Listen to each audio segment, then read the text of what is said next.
예, 안녕하세요. 배달맨제이입니다.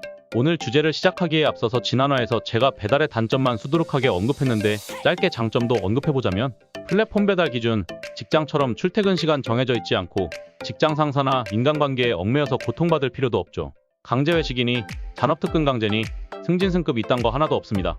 완전한 프리죠. 게다가 본인이 강남 근처에 사시거나 강남에 원정 가실 수 있는 거리에 계신 분이라면 인천 따위는 비교도 되지 않는 수입을 버실 테니 엄청난 장점이죠. 더 많은 장점이 있겠지만 오늘 영상은 배달업의 장점을 이야기하는 것이 아니기 때문에 여기서 장점 이야기는 마치죠. 오늘 주제는 지난 11화에 어떤 분께서 나는 시간당 1.5개 한다. 나는 시간당 2개 한다. 이렇게 말씀하시는 분이 있어서 영상을 만들었습니다. 초보자들에게 설명하기 위한 것들이니 고수분들은 분노의 훈장지를 자제하여 주시기 바랍니다. 인천 서구 청라 지역 주변을 타겟으로 하였습니다. 초보분들은 제가 청라를 기준으로 설명하는데 청라가 나랑 무슨 상관? 내 지역이랑 하나도 관련이 없는데?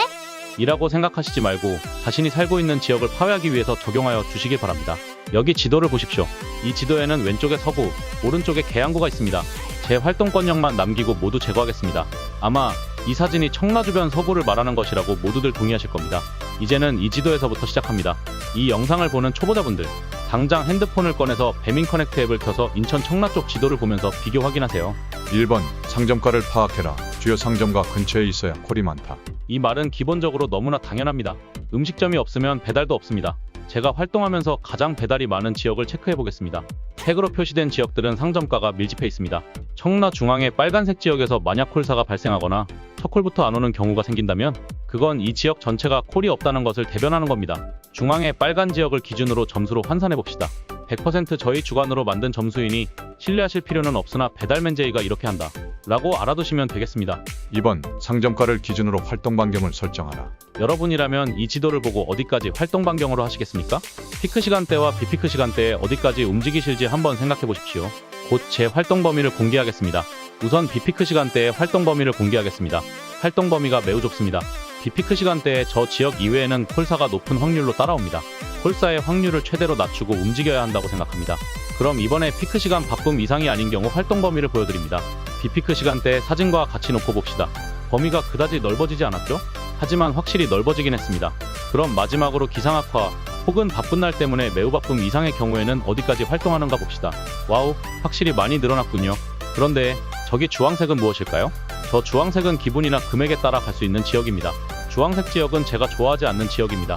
저런 지역들은 콜사나 유배지, 타 지역으로 보내버리는 콜을 받습니다. 3번 어디를 가지 말아야 하는가.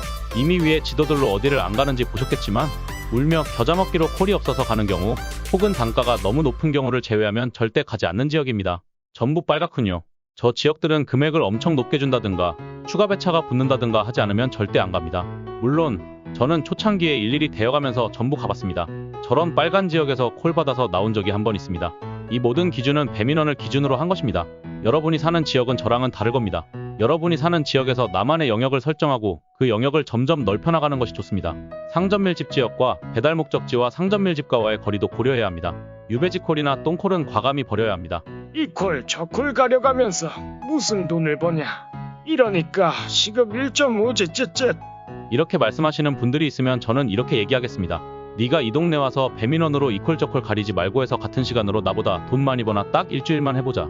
제가 사는 인천 서구는 지도에 보이지 않는 검단 지역까지 포함해서 인구가 58.9만 명입니다. 인구로는 강남 서초, 관악의 인구를 모두 더한 것의 41% 수준이고 크기는 서울의 강남 서초, 관악의 면적을 더한 것과 비슷하죠. 그만큼 인천 서구는 서울에 비해 재산 수준도 차이 나겠지만 인구 밀집도 면에서도 차이가 많이 납니다. 그러니까 아무 생각 없이 콜을 잡으면 콜산하기 쉽상입니다. 마지막으로 몇 가지 실전 예제와 함께 영상을 마무리해보죠. 여러분들은 제 물음에 스스로 답해보시면 됩니다. 첫 번째 문제. 정보 평일 오전 11시 30분 짜장면 배달비 5,300원. 두 번째 문제. 정보 평일 오후 9시 30분 횟집 배달비 6,700원. 세 번째 문제. 정보 일요일 저녁 8시 마라탕 배달비 8,800원. 네 번째 문제. 정보 토요일 저녁 6시 10분 초밥 배달비 13,000원. 누가 옳고 틀린 건지를 가르기 위함이 아니라 왜 거절하고 왜 받았는지 이유를 스스로 자문자답할 수 있어야 합니다. 1번 문제, 거절. 이유, 그 시간에 저기 가면 거의 95% 콜 쌓임. 2번 문제, 수락. 이유, 저 위치에 콜은 무조건 받아야 함. 시간대를 막론하고 받아야 함. 3번 문제, 거절.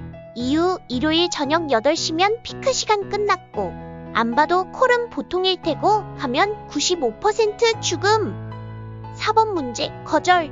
토요일 저녁 피크에 저기 가는 건 일 안 하겠다고 말하는 것과 다르지 않다고 생각한다. 덤으로 저기에서 나올 때 퇴근 시간에 걸려서 대형 화물차 및 퇴근 차량들의 위험이 있음. 아마 피크 시간이 지난 8시 이후라면 갈 것 같다. 차도 없고 어차피 콜도 많지 않을 테니 결국 100% 죽음.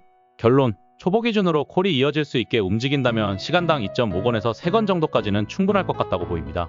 왜냐면 운전 따위 해본 적도 없는 제가 처음 배달 시작하고 일주일 이후부터 평균 3건 단위가 나온 걸로 봐서는 센스 좋은 여러분들은 더 빨라질 것이라고 생각합니다.